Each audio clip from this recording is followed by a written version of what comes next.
We are honored to work with this group of 17 teams from the Education Coalition for Asian American Representation. The Perpetual Foreigner series has been created and organized by them. We have been impressed with their integrity and their commitment to this project during the give and take of collaboration with KCLS. I now turn it over to members of ECAAR who will introduce the Perpetual Foreigner series. Okay, so our first presentation tonight will be on Chinese workers and the Transcontinental Railroad. And so before this presentation starts, we would like to acknowledge a few things. So first of all, we do realize that we are on stolen Duwamish land. Also, we are not experts on this topic, but we are extremely well educated as we've been researching this topic for the entirety of this school year, which has been going for about 6 months now. Finally, we'll be focusing almost solely on the effects of the railroad on specifically Chinese workers and the effect of the Chinese workers on the railroad, though we will be talking briefly about some other ethnic groups throughout the presentation, but we'll be focusing pretty much only on the Chinese workers. So another thing to note before we start is that so there's other webinars that we'll be hosting in the upcoming weeks. This isn't the only one. So right after this presentation, other members from our club will be presenting on the history of Asian American and Pacific Islander immigration. On March 3rd, there'll be another set of 2 presentations, and March 17th, there'll be the final set.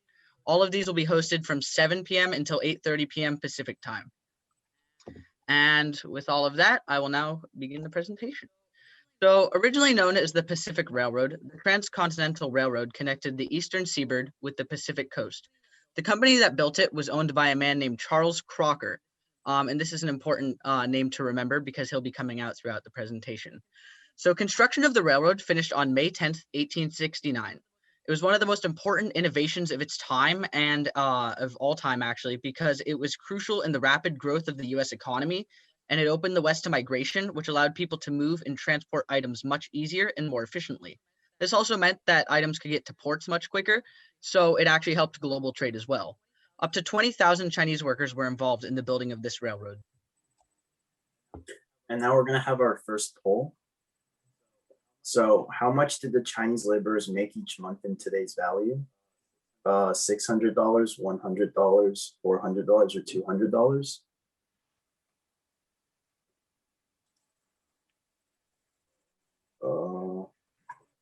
Yeah, there you go.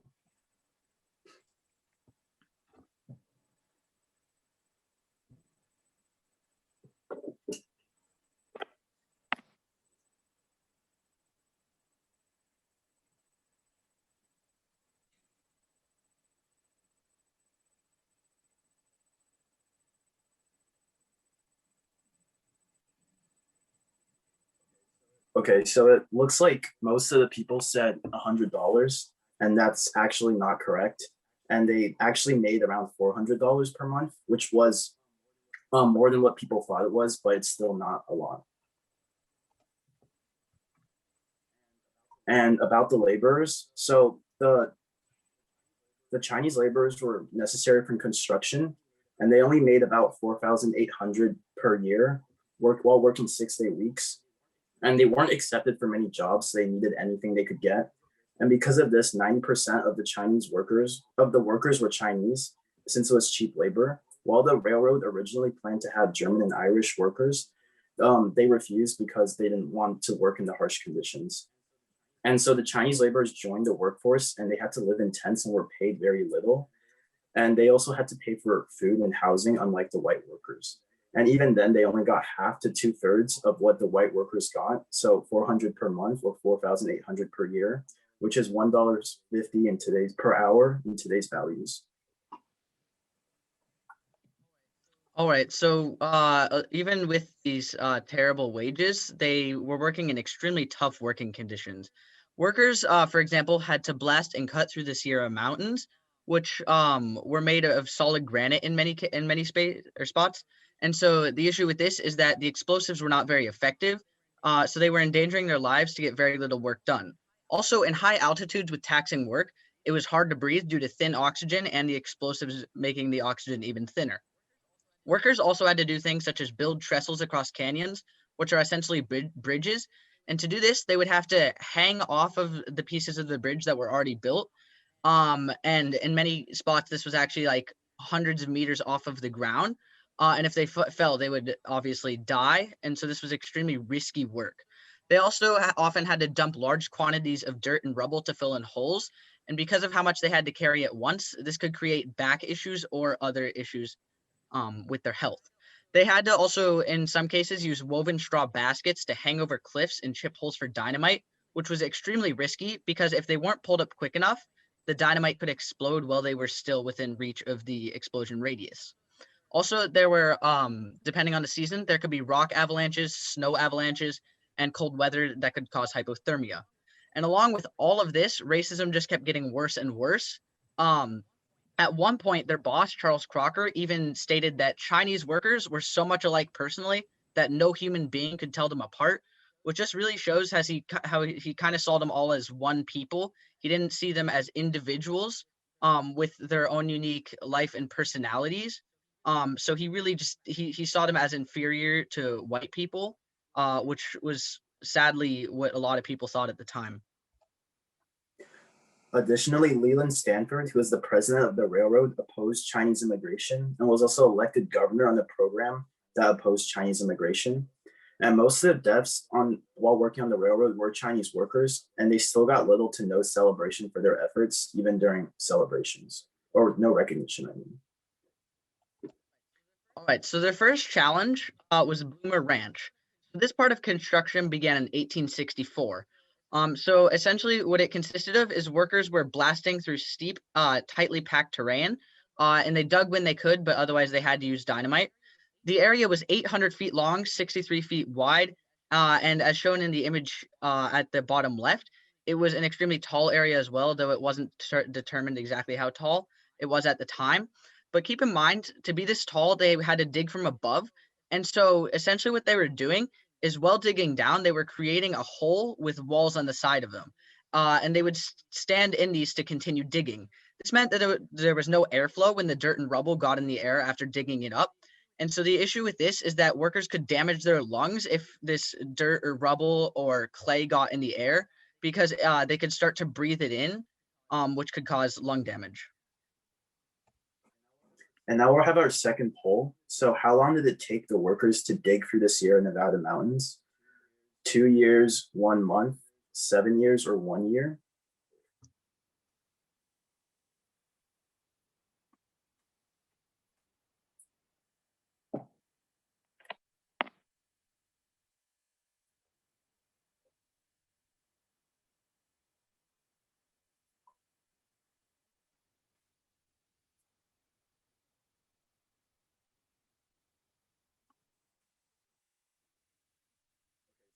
Okay, so most people were correct, and it did take about 2 years to dig through the Sierra Nevada mountains.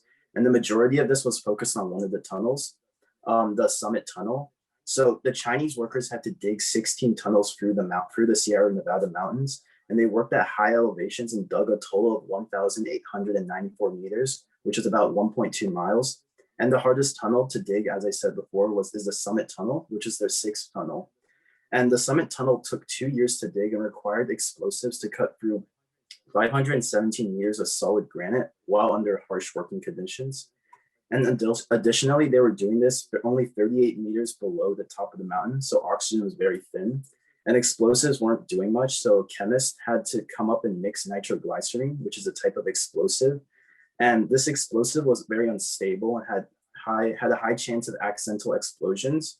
But even with this, progress was slow. So Charles Crocker had ordered a locomotive to the to the top of the tunnel, but he still wanted the progress to be faster. So he hired Cornish miners who had a reputation to be some of the best miners in the world to help. And he created a competition between the Cornish and Chinese workers on either side. But the Chinese workers still did more work than the Cornish workers whenever Crocker checked in, but they were not given any wage raises. And this shows that while the Chinese workers were efficient, they were still unrecognized and undervalued. And so the Summit Tunnel took 2 years to dig. which coincided with two of the harshest winters ever seen in the area, with 44 storms just in one winter, and had an average of 18 feet of snow at the summit. And sometimes the workers had to dig through snow just to reach the tunnel, and sometimes there were over 100 meters of it. After digging a dark tunnel for the day, they would have to go home to a place nearby. Usually in the winter, this was an ice cave, and they would have to eat and sleep there. And in addition to these terrible circumstances, they would have to fear avalanches, hypothermia, and much more. And construction finally finished on November 30th, 1867. All right, so soon after this, workers reached the desert in early 1868. So in this terrain, hundreds of miles of track were laid. However, also workers were collapsing due to temperatures of up to 120 degrees Fahrenheit, combined with unsafe work conditions, which included the fact that they weren't getting very much water from the company. Because of this, workers started wanting to leave. Well, this did lead to wage raises in order to make the workers stay. The raises were minimal and did not much help the living conditions of the workers, as they were still being highly underpaid. Like they were only getting around $2 per hour even after this wage raise in today's values. On October 1st, 1868, they had placed down over 325 miles of track from Sacramento, California, where they started. And so this distance was marked by a town named Winnemucca. And Chinese workers stayed there in tents, and some became merchants. Other merchants also came as there was a possibility of creating a prosperous business. Eventually, enough Chinese people had settled there that the Singpat Bazaar Company, which was a company that sold Asian goods, opened a store there. And the railroad made this town develop much faster than before, and it soon became a commercial center for equipment needed to build the railroad, as well as a transportation hub to San Francisco, Salt Lake City, Oregon, and Idaho. Around this time, Native Americans also joined the workforce, and the Shoshone and Paiute nations made a deal with Charles Crocker. And so Crocker could have the railroad built on their land, and once it was complete, the members of the tribes could ride the trains for free. Okay, so workers then reached Promontory Summit, which was their next extreme challenge. So at this time, workers laid just over 10 miles of track in a single day. This was on April 28th, 1869. The reason they had to do this is because Charles Crocker made a $10,000 bet with Thomas Durant. And Charles Crocker, remember, was the owner of the Central Pacific Railroad who was working on this construction. And Thomas Durant was the owner of a competing railroad company called the Union Pacific. So Charles Crocker bet him $10,000, saying that his workers could do what seemed impossible. In this case, lay 10 miles of track in a single day. So the workers had to work for 14 consecutive hours to do this, and several thousand Chinese laborers were brought down to achieve this. The total weight lifted that day was 4,462,000 pounds, which is 2,231 tons. So because there were a few thousand workers, this came out to about 1 ton per person, which, keep in mind, is the weight of lifting a small car. Now, this may not sound like a lot for 14 hours. However, keep in mind, they didn't just have to lift these pieces. They also often had to carry them hundreds of feet and hammer them into the ground using spikes, which made this labor even more difficult. And the fact that they were doing it throughout 14 hours, as they were getting more and more sleep deprived and tired throughout the day, made this much more difficult as well.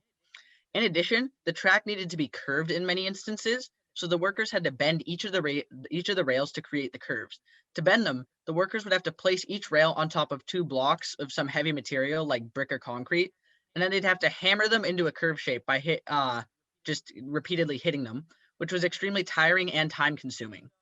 So even with all this work done, the 8 Irish workers that accompanied the Chinese workers had their names recorded, while none of the Chinese workers got any recognition. The Irish workers were brought to Sacramento, and they were cheered on in a parade for their accomplishment. Meanwhile, the Chinese workers did not get any recognition whatsoever. They didn't even get their names recorded. And keep in mind, this was a major achievement. It's not like the Chinese and Irish workers hadn't achieved something great here. Nothing like this had ever been completed before, and it showed the sheer power of accomplishment that came with having numerous skilled workers, and showed that even what had previously seemed impossible was now possible. But even with this, the Chinese workers went largely unrecognized, and people only saw the Irish workers, which actually led many to believe that the Irish workers were the ones that had done all of this work, even though the Chinese workers had made much more or had worked much more than the Irish workers on this part of construction, especially. So Chinese workers lived in what were called work gangs, which were a group of Chinese workers and one white contractor who was usually Irish. And these gangs would live in the same housing and would hire a cook and doctor since these were not supplied by the railroad company. And some Chinese people brought over extremely useful techniques from China, such as the masonry techniques, which they used to make retaining walls along the railroad that later became famous for their strength and endurance. And yet, even then, the white workers were assigned to more specialized work, which gave higher pay, as they were seen as superior even after the Chinese had proven themselves time and time again. And the white workers got to lay the tracks, while the Chinese workers had to do more common and dangerous labor, such as tunneling and exploding rock. And on the right is the picture of one of the ways they used nitroglycerine to explode the rock. Right, so in addition to all of this, Chinese laborers had to provide their own food, while white workers got free food in many instances from the company. So the white workers, because of this, got to eat meat and potatoes with whiskey, which was an extremely expensive meal, meaning the Chinese workers couldn't afford it. So they ate a lot of dried food, such as dried fruits, vegetables, and seafood. All of these were dried. And so they mostly drank hot water and tea because they couldn't afford whiskey like the white workers could, because the white workers were getting free food and the Chinese workers were highly underpaid. So they had to save every cent pretty much. They did occasionally have wine or whiskey if they could afford it, but this was very rare due to the low wages.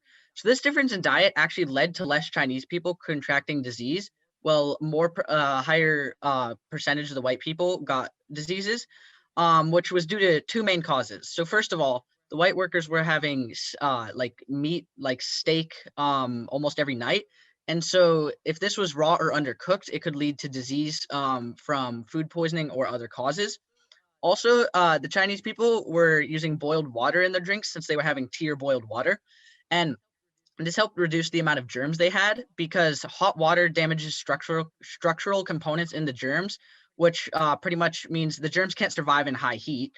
And so the white workers were essentially not only doing less work overall than the Chinese workers and getting paid more, but at the same time, they were contributing more to the amount of disease circulating between the workers, meaning the Chinese workers were at higher risk of getting a disease that they didn't even cause to be in the area.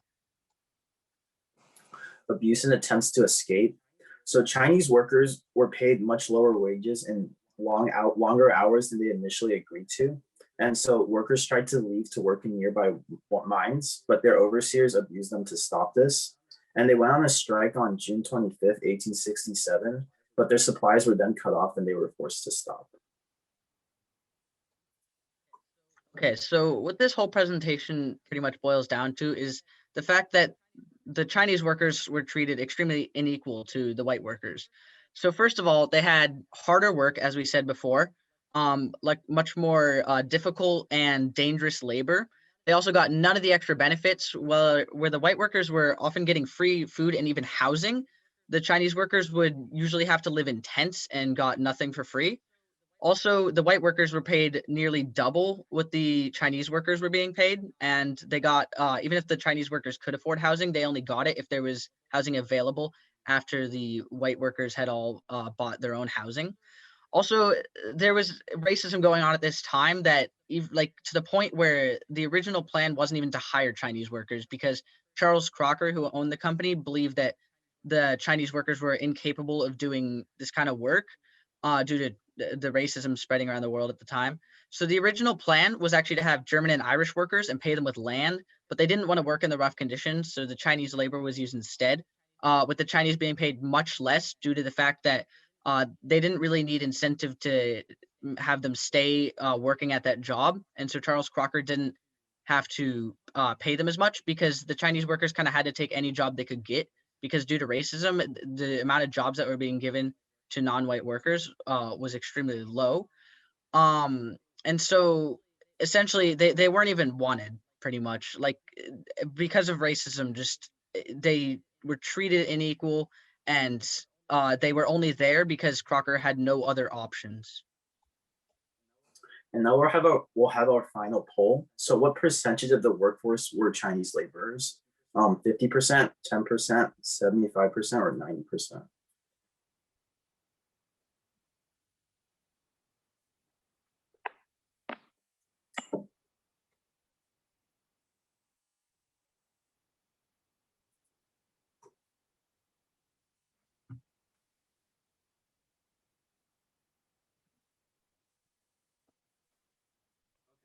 Okay, so most of you got correct. So the answer is 90%. And it just shows that such like a monumental achievement of making this railroad would not have been possible without all these Chinese workers, as they were the significant portion of the workforce. And 15 to 20,000 laborers worked to build the Transcontinental Railroad, and 90% were Chinese. And there were 2,000 deaths from things such as explosions, avalanches, heat, and other causes. And approximately 1 in 9 Chinese workers died from this. And each worker had to lift 800 pounds of rock per day. Right, so this is a picture of the railroad being finished, and so the final spike was called the Golden Spike, and it was made of actual gold, and it was put in by Leland Stanford. But the thing I want you guys to notice here is that pretty much everyone is white. There aren't any Chinese Americans, even though they made up 90% of the work effort. So they weren't really at the event at all that marked the completion of the railroad, because due to racism, people saw them as inferior at the time and believed that they weren't worthy of being at the completion like the white workers were believed to be, because of people seeing white people as superior at that time. So even though the Chinese workers had made this effort possible, and without them, it never would have been completed, or at least not nearly this fast, they were not allowed to be at the event that actually marked the finish of the project they'd been working on for so many years. So the impacts of this railroad can be seen both today and back then. So first of all, there was back then there was an increase in the number and intensity of racial conflicts, because people really thought their jobs were being stolen by what they called foreign laborers, and so this led to a lot of anti-Chinese sentiment. And so because of this, people started violent campaigns that didn't only target individual Chinese Americans, but actually just targeted like the group as a whole, where they would attack any Chinese American that they saw. And they were pretty much, their end goal there was to try to make Chinese people leave the United States. And so eventually there were bans on Chinese workers immigrating to the United States until 1943, which, for reference, was only 78 years ago. That wasn't even close to a century ago. Chinese people weren't even allowed in the United States because they wanted to work there, even though they hadn't done anything wrong as a collective group. So eventually they were actually also denied citizenship and entry into the United States. And even if they had been born there, some were even deported to China, even if they had been born in the United States and weren't and had never even been to China in their lives. So if we have our work cited here for if anyone wants to do research on your own, which we will also be at the final slide, we'll be sending a link to the chat that will include if you click it, it'll send you this whole presentation. So you'll be able to go to all of these on your own if you want a starting point for your research. And then these are the credits and the credits for the fonts and colors. And then, so if you guys enjoyed this presentation or want to see more of them in the future, you can go to the asianamericanstory.org, which is our website, where you can sign up for future seminars, including the ones that are in the upcoming weeks. You can also learn more about what we're trying to accomplish, and you can also contact us. If you guys want to learn more as well, you can go to @ECAARMI on Instagram, where we post infographics and informational slideshows that include facts and events relating to both Asian American history and current events relating to Asian Americans. Additionally, if you want to donate, the form is included on the website. So we'd like to thank our sponsors, King County Library System, who's helping us host this webinar, and Share Tea as well. So finally, here is the link, which I will be putting in the chat in just a minute here. And this will send you to this whole presentation where you can see any of the information that either you missed, or if you want to just go to any of the websites that we put there so you can get more thorough research done. Yeah, and so if anyone has any questions, feel free to stay and ask them in the chat and we will answer them to the best of our ability. Other than that, that is the end of our presentation. Well, we are up next, so you can spotlight me. I will share my screen and you get this started.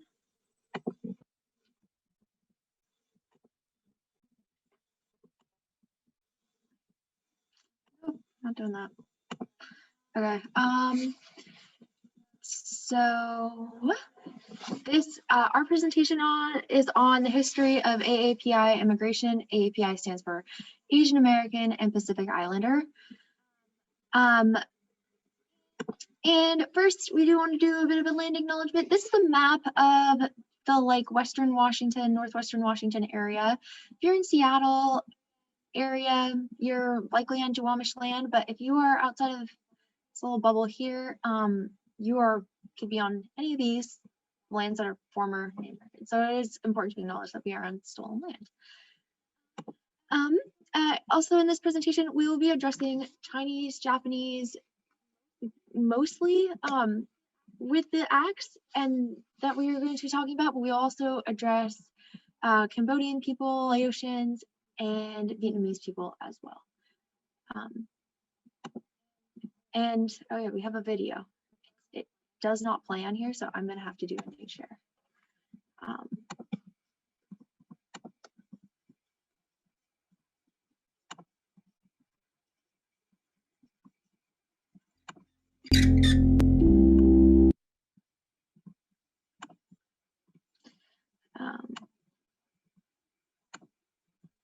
No.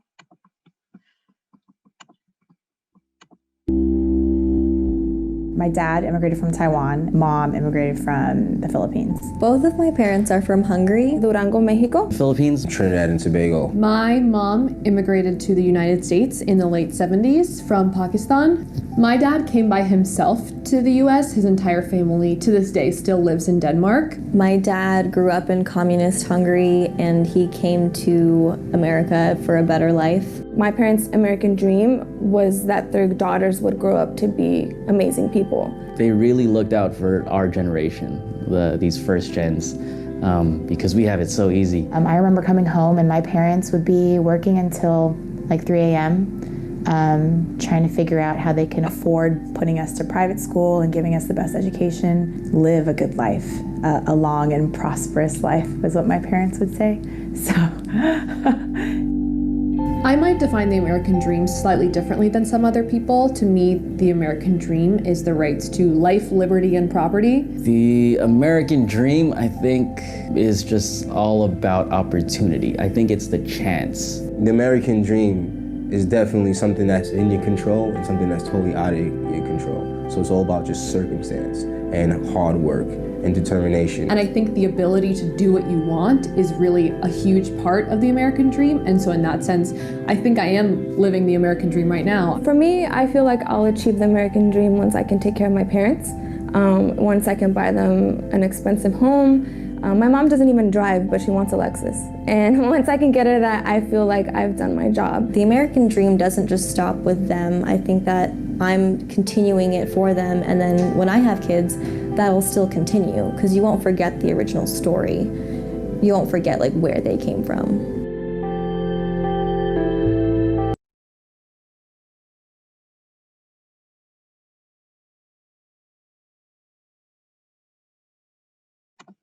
So we have a little discussion here on the video we just watched. So if you want to put in the chat, what does the American dream mean to you specifically? We can sort of share that. And then what are some roadblocks you may have personally experienced in achieving the American dream? And are these roadblocks the same for everybody?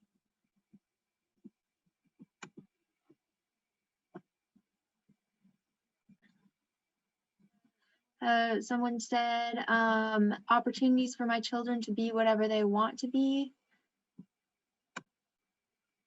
That's a good answer.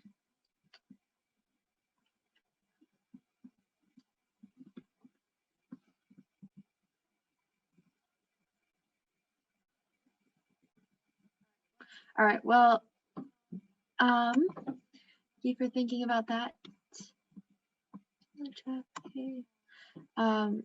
Roadblocks, someone said roadblocks are unequal access to resources, education, racism, and stereotyping are all roadblocks. That is that answer. American dream means being able to achieve success in whatever area I choose. So having opportunities in life.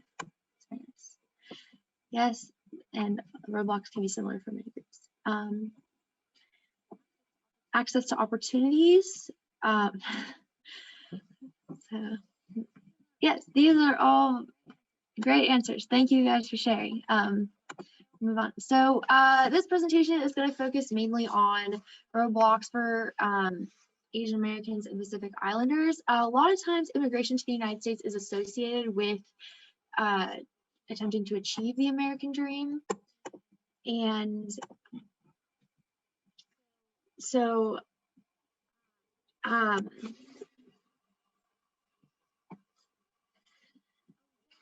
there has, in the past, this is one of the roadblocks, actually, it's true.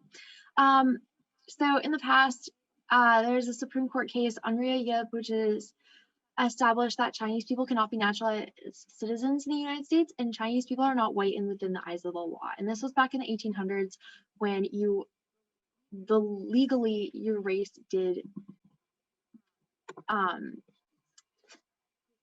define how you were treated by the law. And so this is one of the major roadblocks Chinese people experienced in trying to achieve the American dream in America.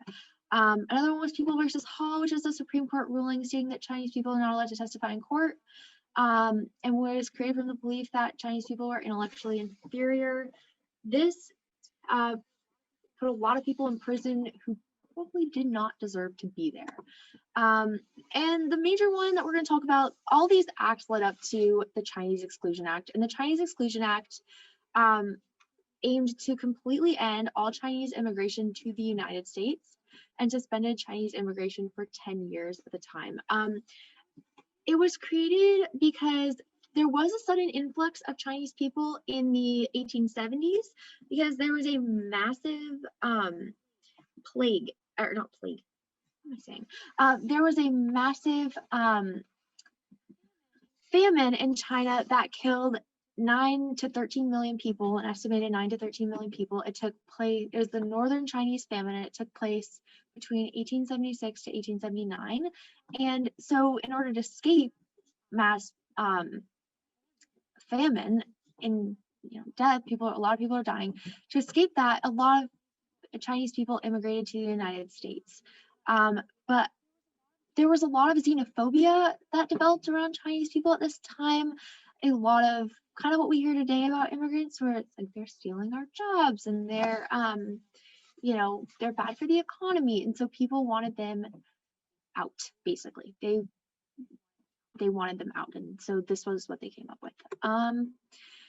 There was a lot of, once in the United States though, a lot of Chinese people faced some more roadblocks to achieving the American dream, and one of the major ones was the foreign miners tax.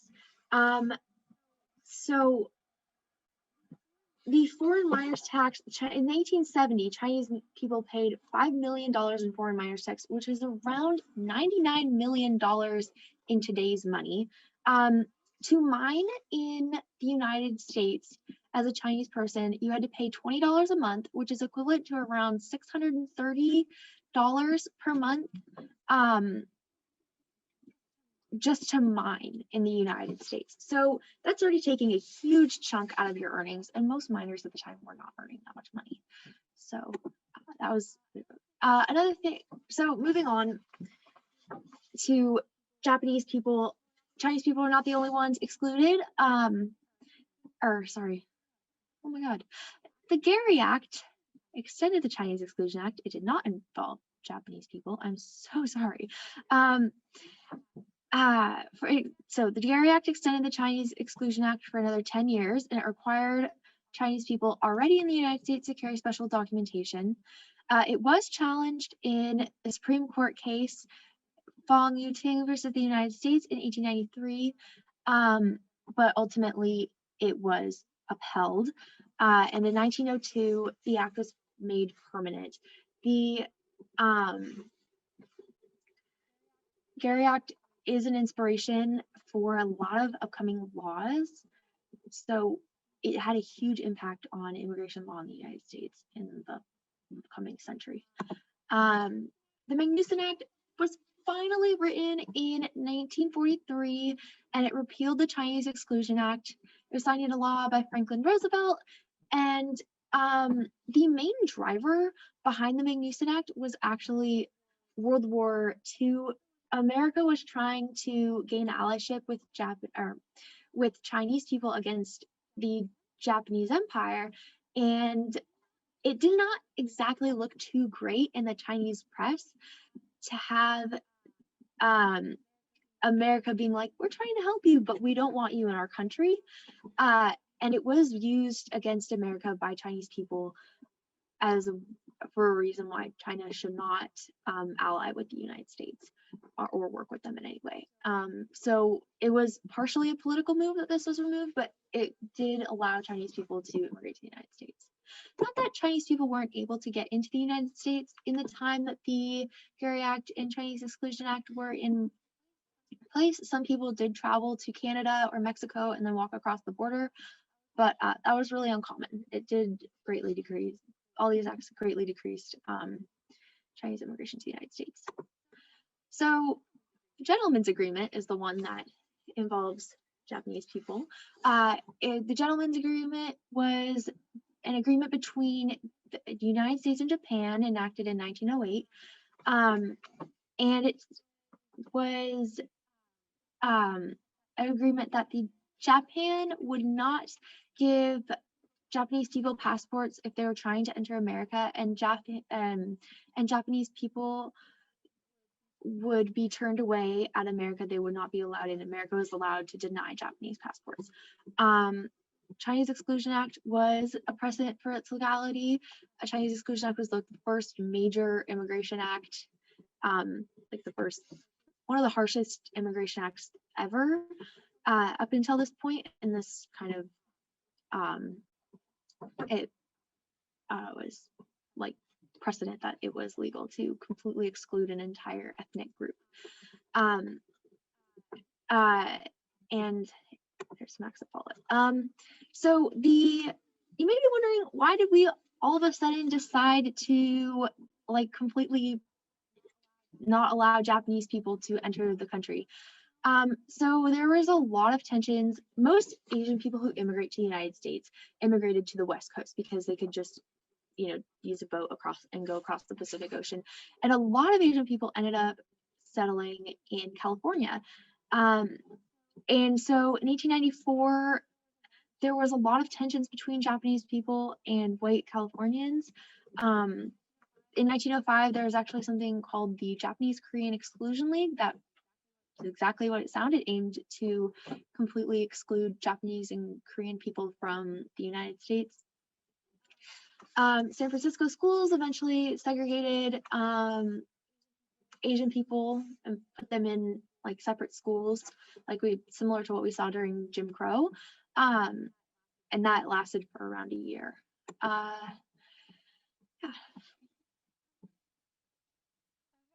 Okay, so just moving on down the line chronologically, the next major immigration act that affected AAPI was the 1917 Immigration Act. And this went into effect May 1st, 1950, and stayed in effect until 1952. And even though it was technically taken down in 1952, many similar laws continued for over a decade afterward. So in this act, there were multiple parts of this that I will get to, but one of the main ones affecting Asian immigrants is they were actually totally barred from entering the US, with the exclusion of Chinese and Japanese immigrants because they were already banned due to acts we talked about, which were the Chinese Exclusion Act and Japanese with the Gentleman's Agreement. And then on my image on the screen here, for those who can't see the screen as well, I have a political cartoon displaying a man, what appears to be a soldier on an island labeled Europe, shoveling people over through a screen onto the United States with the caption, "A finer screen needed." And that's just a political cartoon talking about the 1917 Immigration Act. So even though Asian immigrants were totally banned, other groups weren't, but there were restrictions placed on them. And so with these other groups, anyone over the age of 16 had to be literate, And that meant for this particular thing, they had to be able to read around 30 or 40 words in the text of any language. And the head tax, which is a tax or fee for the individual immigrant to enter the country, was increased.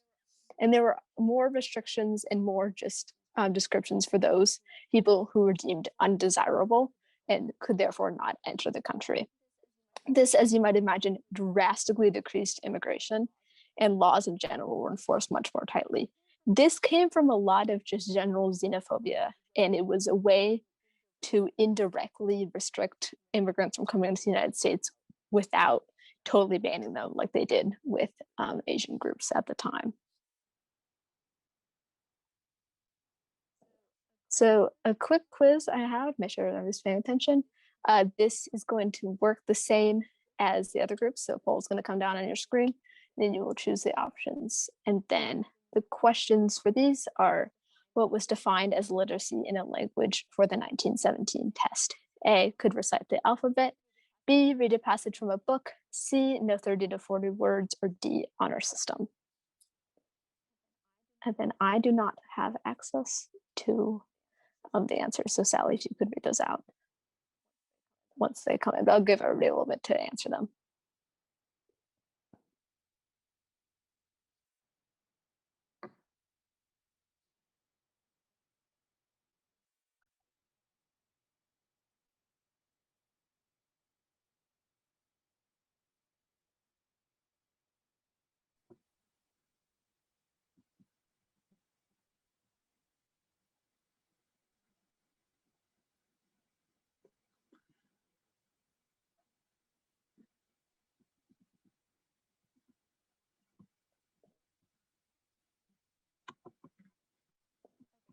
Okay, if people are done answering, have the results come in.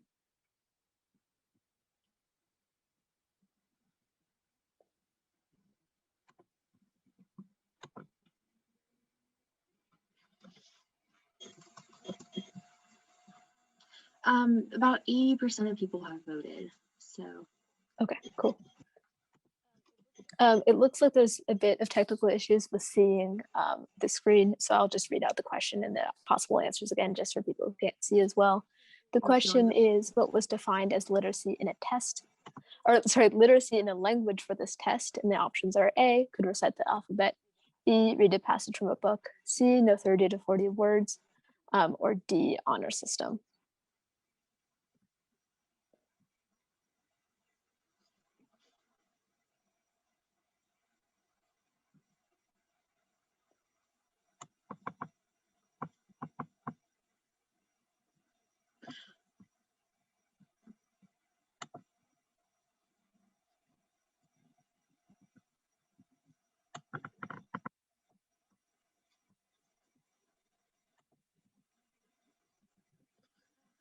Okay, I think we're going to show the results now. Thank you to everyone who voted. So it looks like all did pretty good. Most people got C was the correct answer. Yep, you had to know 30 to 40 words in a given language. Okay, cool. We'll just keep moving on then. Okay, so as I talked about earlier, Asian immigrants were completely barred from entering with this 1917 Act. And that was called more specifically the Asiatic Barred Zone. And as you can see on the screen, I have a picture of this map with the countries or areas that were not allowed to enter highlighted. And more specifically, these countries included India, Afghanistan, Persia, which is now Iran, Arabia, parts of the Ottoman Empire, Russia, Southeast Asia, and then some Asian Pacific islands. This was an immensely popular act among Congress and the general public, but was vetoed by the president. And then it was so popular that the veto was overruled by Congress. And this is one of the most restrictive immigration laws yet, but keeping with the theme of gradually increasing these kind of laws, it was really just a radicalization of previous acts before it that we did talk about a little bit. So as I talked about, this act was super popular among the general public, and this was due to a lot of just general xenophobia at the time, especially with World War I. And along with this, with Asian Americans specifically, the gold rush had caused a huge influx of Asian immigrants to the far west, who were later blamed for the dry up in gold and profits that Sally talked about a little bit earlier. And this image that's on the screen is an example of the propaganda that was surrounding with the caption, "The Yellow Terror in all its glory." And it's just the intense racism that was present in the US at the time that led to this act being passed. So moving on a little bit, we reached the 1924 Act, which didn't affect Asian immigrants as much because they were still effectively banned, but it did aim to increase the general amount of immigration to America and was an extension of the 1921 Emergency Quota Act.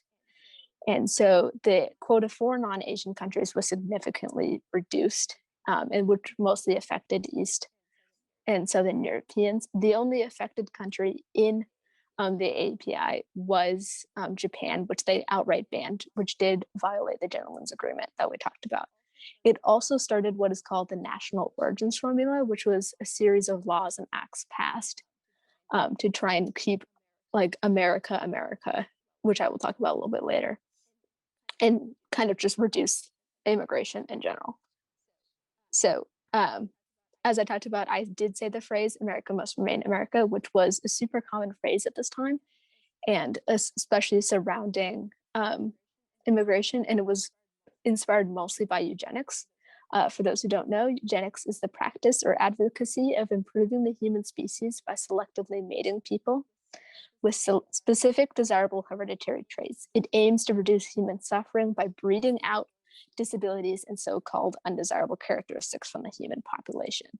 It was also a result of intense American nationalism, and so these two combined led to a huge push for for a huge decrease in immigration and more closed borders in order to kind of keep America almost purebred in a way.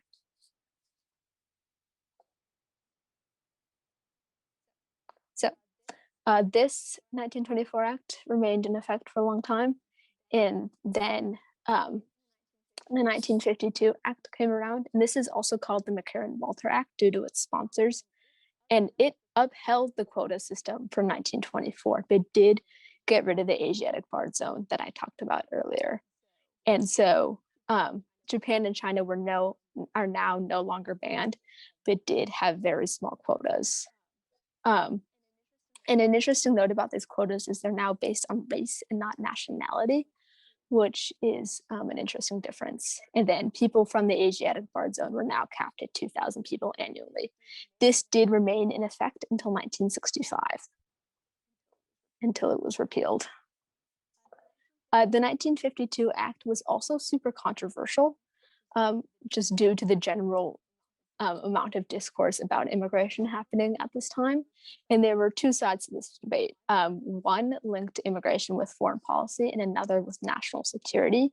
And so one side with senators and politicians thought that the quota system would encourage nationalist thinkings and keep immigration happening while it's keeping it lower.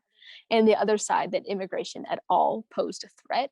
And a common fear among the side was communist infiltration, which given the Cold War, this was a common worry among people. An interesting note about this debate, though, is that the American Federation of Labor and the Congress of Industrial Organizations took both sides, which really just demonstrates that there was no clear side to this that supported more labor in any way. And those are the images that I have on my screen right now. The top one is the logo for the Congress of Industrial Organizations, and the bottom is the logo for American Federation of Labor. So one of the most influential acts that I'm going to talk about today, besides the 1917, is the 1965 or 1965 Act. And this really was kind of a step in a different direction for America, and it started to undo a lot of the previous laws and turn it and kind of was reform and open up borders again for a lot of these countries. And so this started in the early 1960s as there were many calls for reform, largely fueled by the civil rights movement in the South and just all over the country. Kennedy started this movement towards it in 1963 when he called the quota system deplorable. The actual act itself was taken up and sponsored by Emanuel Seller of New York and Senator Philip Hart of Michigan. It was also heavily favored by Senator Ted Kennedy of Massachusetts, who was the president's late brother, or the late president's brother, sorry.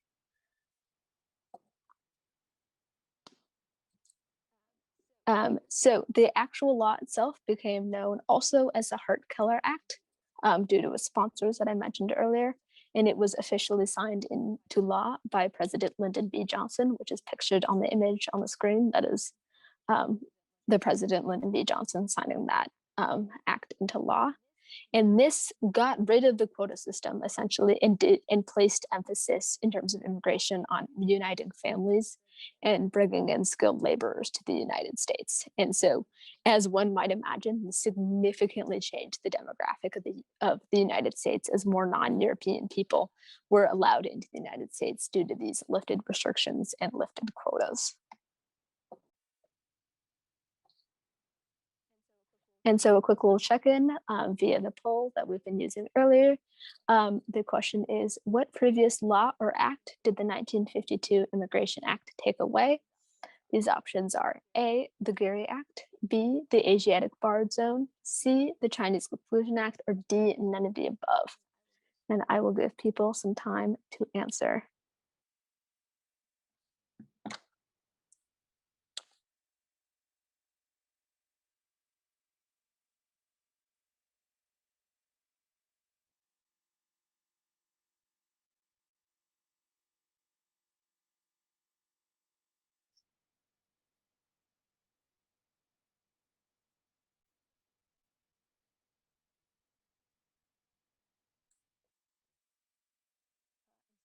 And Sally, this is the same thing as earlier, that I can't see the poll, so just let me know and she will read out the answers and we'll discuss a little bit. Yes, 19 people have voted, so I think we'll give everyone another few seconds here. Okay, we'll give everybody like 10 more seconds and then we'll show the results just to keep things moving. All right. A few more seconds. All right, vote now or forever hold your peace. This is in fact a wedding. I don't know if you guys knew that. Okay. Okay, cheers. So looks like by the way, the correct answer was Asiatic Barred Zone. It was the Asiatic Barred Zone. Yep. So as I mentioned, the Asiatic Barred Zone was officially repealed with the 1952 Immigration Act, but did stay in effect for a couple more years, so I could understand the confusion around that. But good job everybody who answered and everybody who got it right. It's impressive. Good job. Okay, so the 1965 Act is the last act in terms of immigration history that we will talk about today, but I did want to touch briefly on immigration just past 1965 of itself. And this included a lot of immigration from countries such as Cambodia and Indonesia exploding. This was especially influenced by the Vietnam War in the 1970s. And as it happened and finished up, a lot of immigrants and refugees from these countries, including Cambodia, Laos, and Vietnam came to the United States, and this immigration did continue through the 1990s. And then on the screen, I just have a map of some of these countries and their relative location in the continent of Asia. So, conclusion, Asian people have long been excluded in America. The immigration acts we talked about today are part of the Perpetual Foreigner myth that Asian people in this country battle every single day. It is really important to learn about the history of this racism so we can better identify racism in our modern times and the laws we make today. Okay, so here are some resources that you feel free to look at if you would like some more. We will link the presentation in the chat, and so you can click on those links once you get the presentation. but I'll just briefly go over them. There's Immigration History, which is a website on just general history of immigration, and you can look at specifically API immigration if you wish to do more research.